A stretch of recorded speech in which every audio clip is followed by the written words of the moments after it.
You might think that women are after men who are tall, dark, and attractive with a lot of money, but the truth might just surprise you. When a woman is looking for a man to commit to in marriage, she is not just looking for any man, but she is looking for a man who is able to lay down his life for her, one who can make sacrifices for her.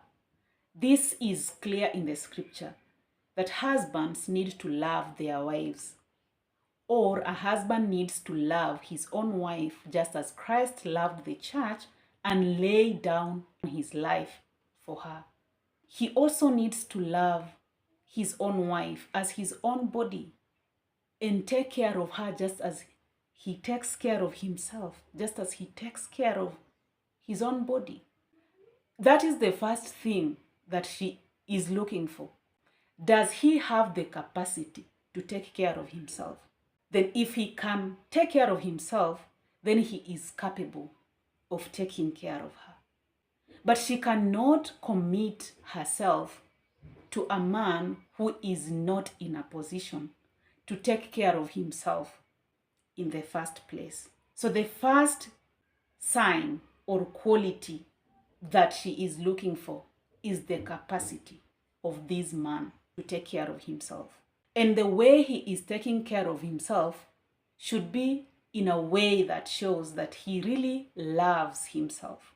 If he is taking care of himself well, then that clearly indicates that he is going to take care of her very well.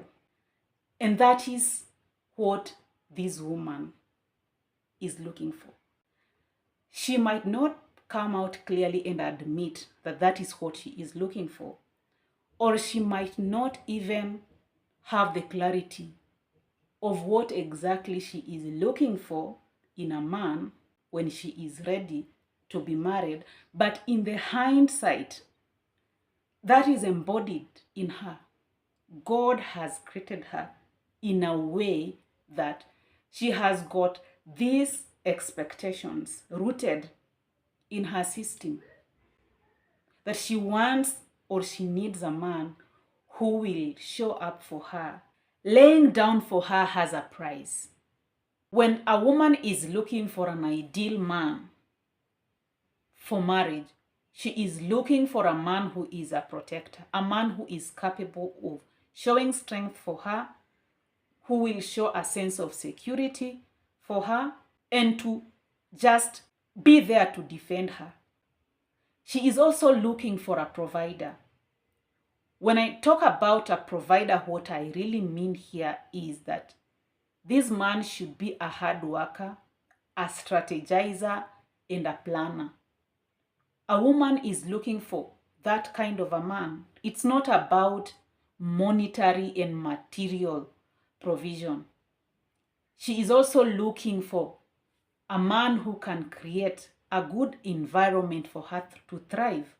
Someone who can support her dreams, someone who will support her passion, someone who will bring the good out of her, someone who will encourage her to grow, not just diminish her and make her lose that sense of creativity and ability to grow.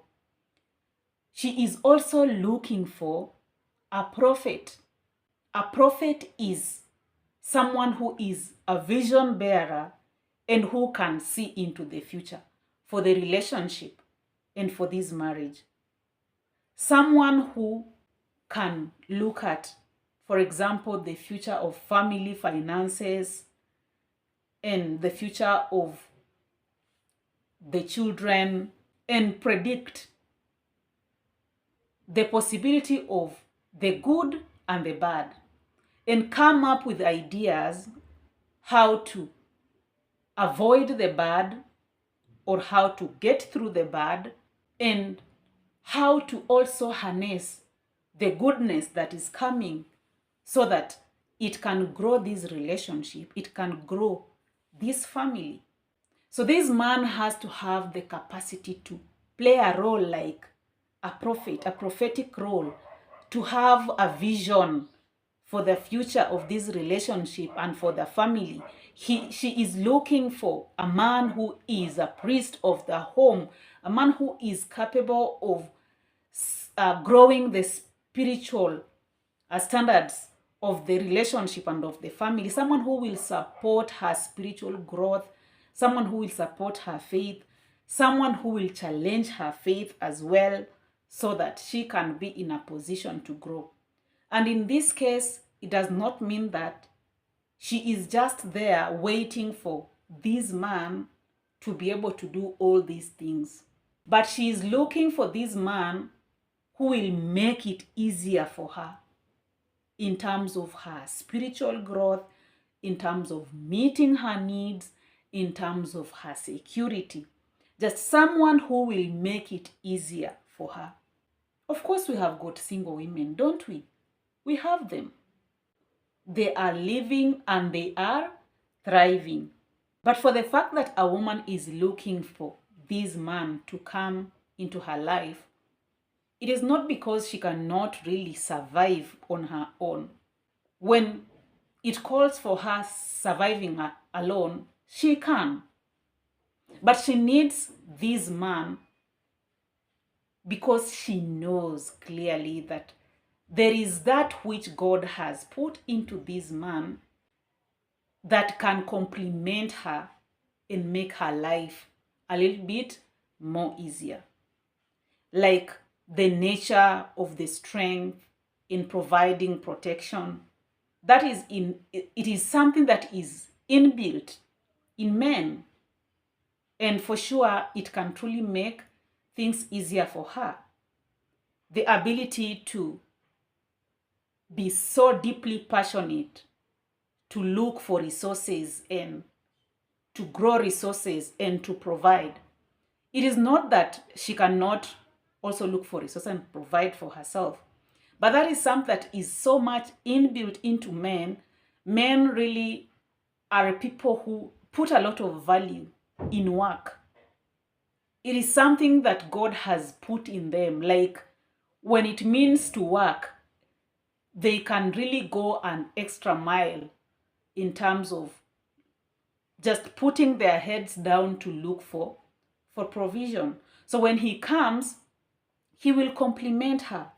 The way she provides for herself, he comes in to make it even much easier. So it's just a matter of making things easier and complementing her. It's not that she cannot be able to do these things. But because there is a way in which God has naturally made or created men, that makes a man to become a better complement when he comes in with these kind of qualities. When he comes in with the active priestly role, he's going to support her spiritual growth, challenge her spiritual growth. When he comes in with a prophetic role, his ability to see ahead and plan actively for the future. It doesn't mean that women cannot plan for their future or they don't have a vision for their future. But there is a way in which men have been given that role that once they are in this relationship, they have a clear mandate of what they really need to do. That's why women, when looking for a man, they are focusing to get a man who is capable of having these qualities. Remember that a cord of 3 strands is stronger. Having a man uniting together with a woman, and of course with God at the center, makes them stronger as a team. And in this marriage, they are able to do much greater things. If you have watched this video up to now, I'm sending you lots of love. In case you're new here, my name is Charity Mugeni, and I'm here as your guide to help you make faith a lifestyle. If you haven't subscribed to this channel up to now, please just take a second and push that subscription button and be part of this family. You can like the video, share, as well as leave your comment right down below in the comment section. God bless you and see you in the next one. Bye bye.